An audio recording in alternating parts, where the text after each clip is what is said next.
Hi hello नमस्कार, मी उर्वशी. काही दिवसांपूर्वी मी एक स्टोरी टाकली होती. सो ती स्टोरी अशी होती की मी काहीतरी लिहिलं पण माझी हिंमतच होत नाही आहे की मी लोकांपुढे ते ऐकवावं. पण त्या स्टोरीवरती जे काय रिप्ले मला आले, सो त्याने मला असं वाटलं की नाही, करूया ना शेअर. सो जे पण काय आहे ते करते आहे आणि त्यांच्याचसाठी इनफॅक्ट ज्यांनी मला इतके सगळे रिप्ले दिले, थँक्यू सो मच. त्याच्याचमुळे माझी मुळात हिंमत झाली. सो मी वाचून दाखवते.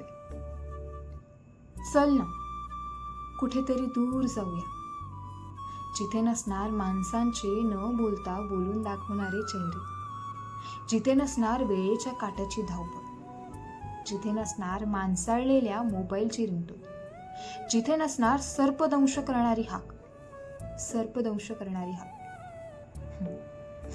जेव्हा आपण आपल्या आवडत्या व्यक्तीसोबत असतो ना, तेव्हा कोणीतरी आपल्याला बघतंय का, कोणी बघितलं तर आपल्याला काय म्हणेल, ही जी हाक आपल्या सतत डोक्यात येत राहते, मनात येत राहते, ती हाक नको असते. कारण की तेव्हा तो आवडता व्यक्तीसोबत असतो.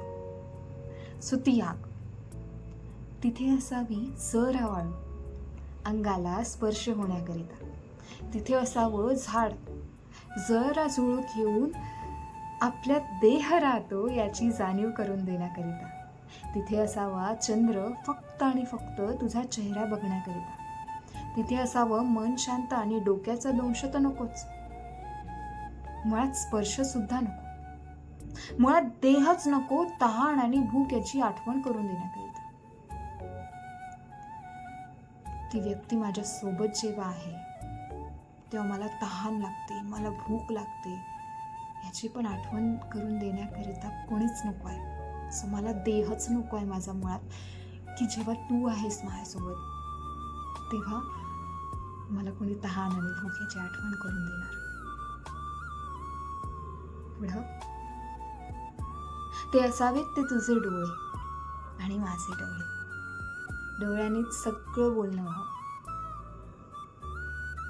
नको बाई, डोळे कशाला, देहाच्या आकृत्या मोजायला नाही, डोळे नको. ते असावं तर तुझं हृदय आणि माझे आसुसलेले कान त्यांना ऐकण्याकरिता. बस एवढंच हवं आयुष्यात, बाकी काहीच नाही. सो असं काहीतरी मी तुटक मुटक लिहिलेलं आहे. कोणाला आवडलं तर नक्की शेअर करा, ऐका. Okay, thank you, bye bye.